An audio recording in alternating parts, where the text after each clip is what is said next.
আর দেখবেন ঘন্টা 1.5 ঘন্টা 2 ঘন্টা পর আসে, কিন্তু নামাজও হয় না।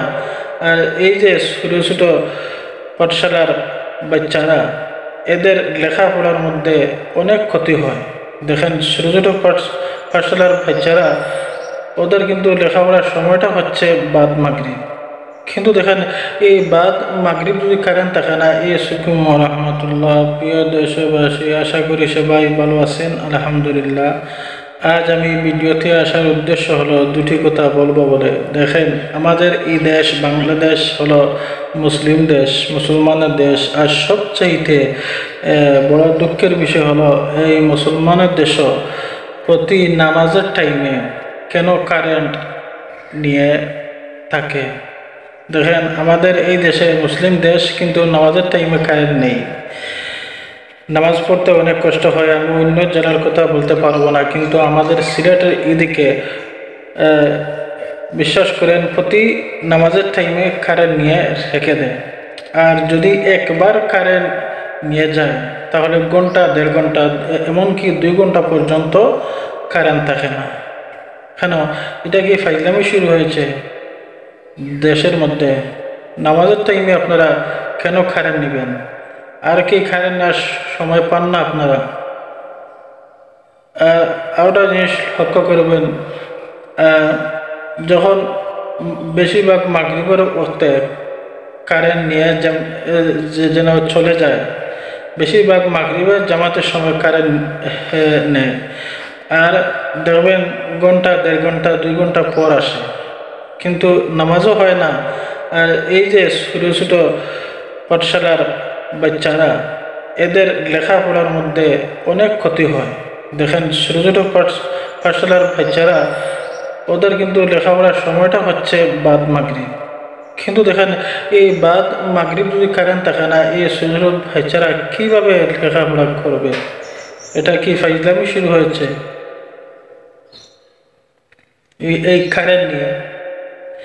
আর দেখেন তার পাশাপাশি আমি আরও কিছু কথা বলতে চাই।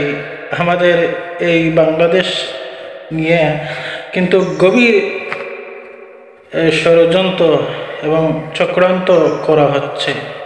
আপনারা যার যে অবস্থানে কিন্তু অটল থাকবেন, কারো কথায় যেন আপনারা কেউ কান দেবেন না। কিছু জালিমরা চাচ্ছে যে দমকে বাক শিকার করত। আরে দেখেন এখন আগের সেই আওয়ামী লীগ যুগ নাকি, যে আপনি দমকে বাক শিকার করে ফেলবেন? আর এটি আর হচ্ছে না। এই যুগ বর্তমান তরুণদের যুগ, ইনশাল্লাহ। আর দমকে বাক শিকার আর এই স্বপ্নের মধ্যে, এই স্বপ্ন আপনারা কেউ আর দেখবেন না। প্রিয় বন্ধুগণ, দেখেন কিছু লোক আছে আওয়ামী লীগের সন্ত্রাসীরা, এরা মিথ্যা ভিডিও বানাচ্ছে, হাসিনার সহিতে মিথ্যা ভিডিও বানাচ্ছে, মিথ্যা ভিডিও বানাচ্ছে, নিজের কল রেকর্ড নিজেই রেকর্ডিং করতেছে, আর সেটা অনলাইনে ছেড়ে মানুষকে বিপদের সম্মুখীন করতেছে। মানুষের অন্তরে একটা আতঙ্ক ছড়িয়ে দিচ্ছে। আপনারা এই সমস্ত কথায় কেউ কান দেবেন না। আর দমকে বাক শিকার এই স্বপ্নটা আপনারা এখন দেখা বাদ দেন। আর আগের যুগ নাই, আর পারবেন না। আর দেখেন এই দেশকে সুন্দর করতে হলে, এই দেশকে উন্নতি করতে হলে, সুন্দর একটি সোনার দেশ দেখতে হলে কিন্তু এই দেশে বাধ্যতামূলক এখন নতুন একটি দল প্রয়োজন। দেখেন নতুন দল হচ্ছে নতুন ছাত্রদল সংগঠন। এই বাংলার জনগণ সবাই এখন চায়। এখন কিছু কিছু লোক এই নিয়ে গভীর চক্রান্ত করতেছে যে ছাত্ররা কেন রাজনীতিতে আসবে, বা ছাত্রদের এই নতুন দল রাজনৈতিক সংগঠন নিয়ে গভীর বানচাল চলতেছে। কিন্তু মনে রাখবেন, আওয়ামী লীগ, বিএনপি, জাতীয় পার্টি এই সেই, আর এই বাংলার জনগণ চায় না। এখন বাংলার জনগণ চায় নতুন একটি রাজনৈতিক সংগঠন দল।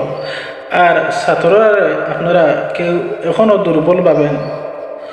যেই ছাত্ররা একবার নয় দুবার এই দেশ স্বাধীন করেছে, দুবার, এরপরেও কি আপনারা দুর্বল পাবেন? আর আপনারা সবাই জানেন যে আমাদের সাবেক এই বাংলাদেশের প্রেসিডেন্ট, যে সাবেক প্রেসিডেন্ট এরশাদ শিকদার সাহেব, উনিও ক্ষমতা পেয়েছিলেন ছাত্রদের দ্বারা। কিন্তু উনি তখন ছাত্রদের পাশে থেকে দূরে সরে যান, কিন্তু ওনার কপালে কি জুটল? জুতোর মালা। তো আপনারা এইগুলো এই কাজ করবেন না, যে আপনারা জুতোর মালা উপহার পান, এরকম কোনো কাজ করবেন না। আর ছাত্রদেরকে আপনারা কেউ দুর্বল ভাববেন না। ছাত্রদের গালে পা দিয়ে বারবার আপনারা ক্ষমতায় আসবেন, আর ক্ষমতায় এসে এসে ছাত্ররা বারবার বাচ্চা ভেবে দূরে সরিয়ে রাখবেন, এটা তো হতে পারে না। এখন এই দুকাবাজি আর চলবে না। এখন বাংলার জনগণ নতুন একটি রাজনৈতিক ছাত্রদল সংগঠন চায়। অবশ্যই আপনারা এই বিষয়ে যদি মত থাকে তাহলে এই ভিডিওটি লাইক শেয়ার দিয়ে এই প্রতিবাদে সামিল থাকবেন। আসসালামু আলাইকুম।